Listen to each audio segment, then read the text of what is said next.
Hello, I'm Scott with Shoms Photography, and today we're going to do just a little over a month review of the Eonon 178 head unit.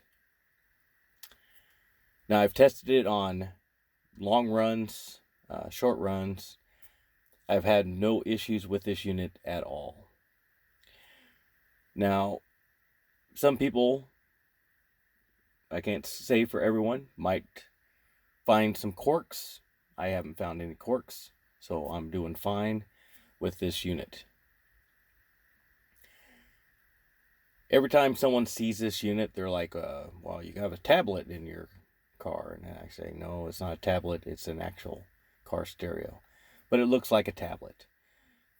The thing is they don't recommend you to disconnect the head unit. But if I know I'm going to be away for a long period of time, I will actually disengage the head unit and disassemble it from the car. So basically there's just one cable that plugs into the back of this display unit, and then there's two locks here on the side. Again, you can pull these locks and you can slide it up and down to adjust for the height where you need it. So right now, since this thing's just a little bit lower, the camera, it's level with my emergency flashers and my passenger airbag up here, so it's right in level with it. Again, it's an articulated screen, so therefore it tilts forward and backwards, side to side, and rotates 190. I said in the previous video it was 180, but it's 190.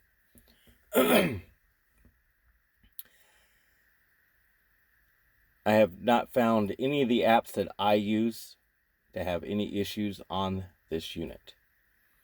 Again, I use Google Maps. I also use Waze. I don't ever use the stock radio really. I actually just play through my either Pandora or Power Amp. Those are the two I mostly use.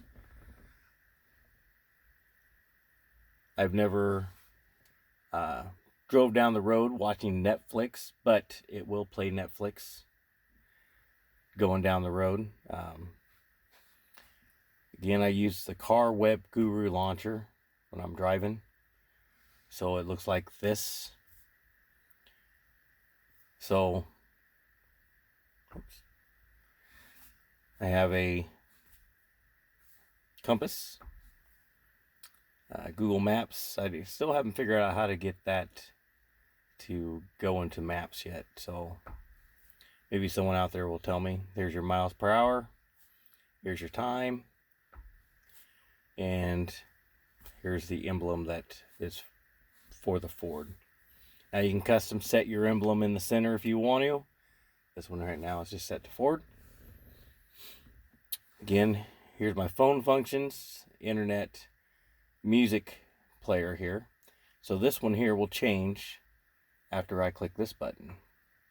So when I click this one gives me the players I can use in this unit. So I have three players I can, or three players, I guess. You got the Car Web Guru, or the Power Amp, and Pandora. And when I click one of those, it changes. It don't change this button, but it gives me this button. So right now it's in Power Amp, so when I click this button, it'll load Power Amp.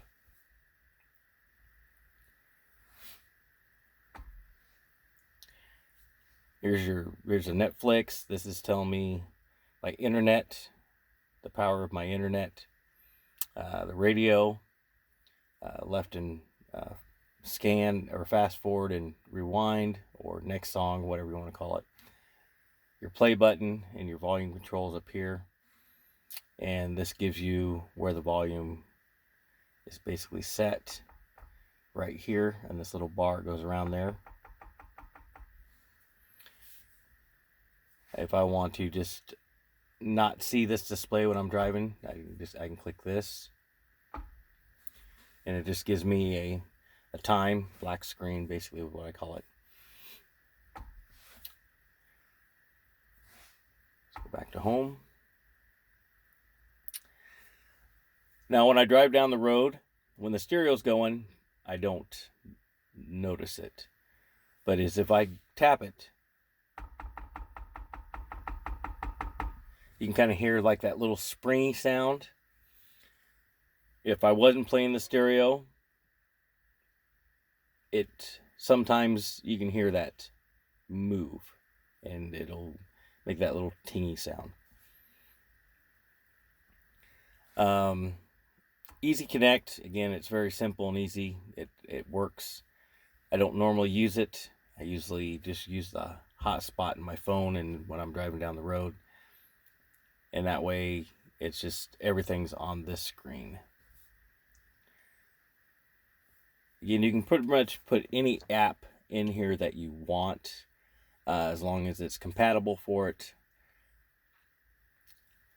So if there's a certain app that you're looking for, I mean, if you want to play Angry Birds as you're sitting in a parking lot, you can play Angry Birds on here, or whatever game you want to. I'm just throwing out one. Nuns with Guns, whatever. So, again, all in all, with this head unit, I've had no problems. The volume goes up to 30, and at anywhere over 25, it starts getting a little distorted. If you're using amps, you don't have to worry about that, but through the stock amplifier, through regular stock speakers, about 25 is about the limit you can go to.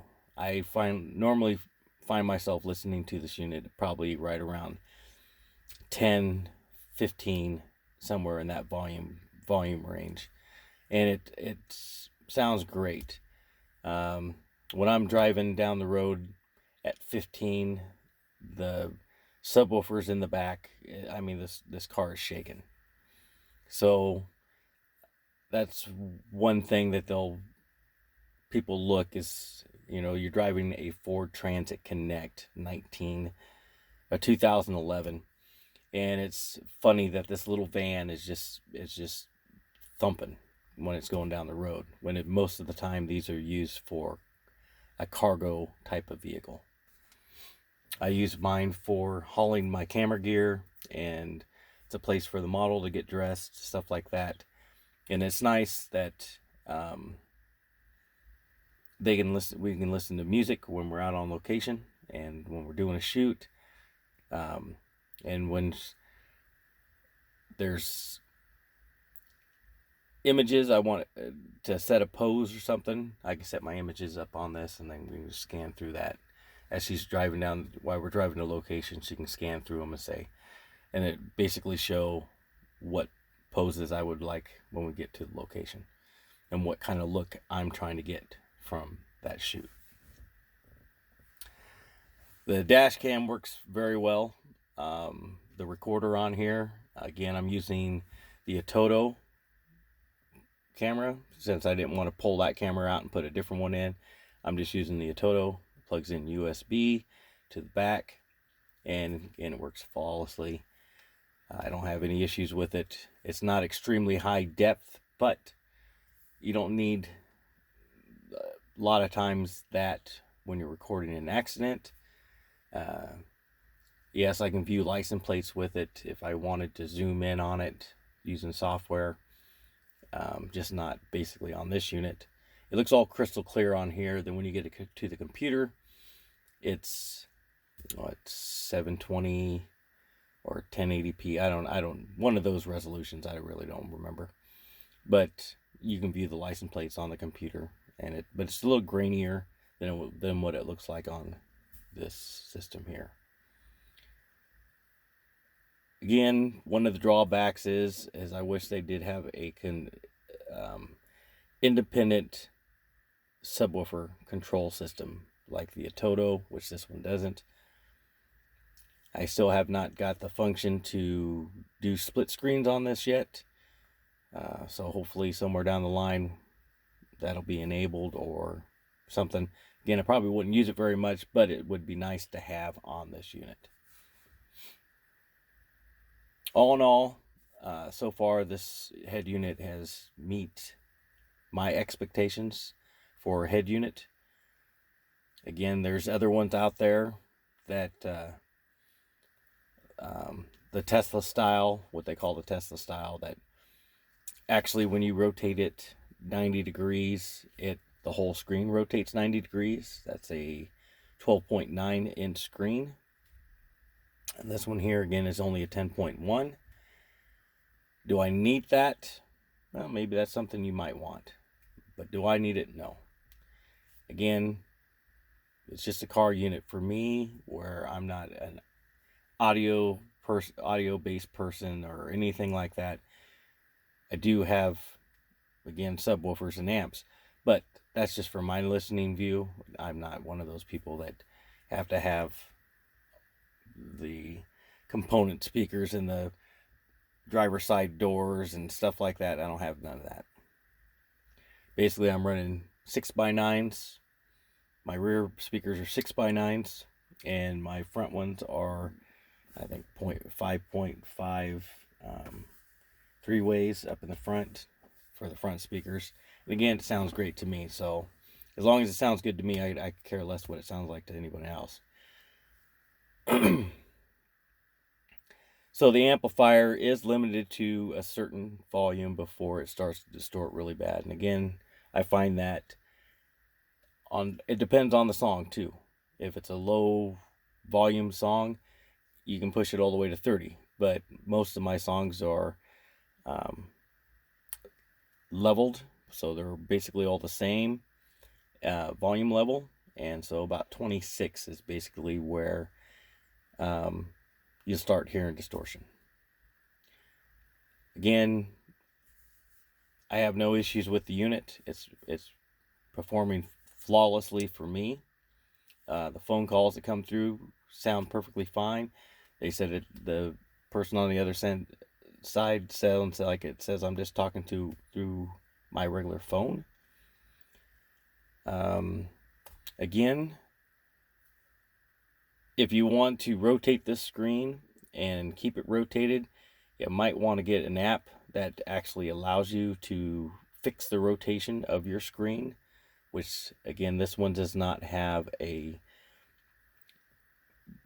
not gimbal, but a gyro or whatever they call that. So when you turn it, it doesn't turn. But all in all, I normally are going to drive with it like this anyway. I'm not the landscape mode. I'm not a fan. Even when I'm using my phone, I rather use the landscape mode over the portrait mode. Again, this is the Eonon 178. This is a little after a month review. My name is Scott with Shoms Photography, and thank you for watching.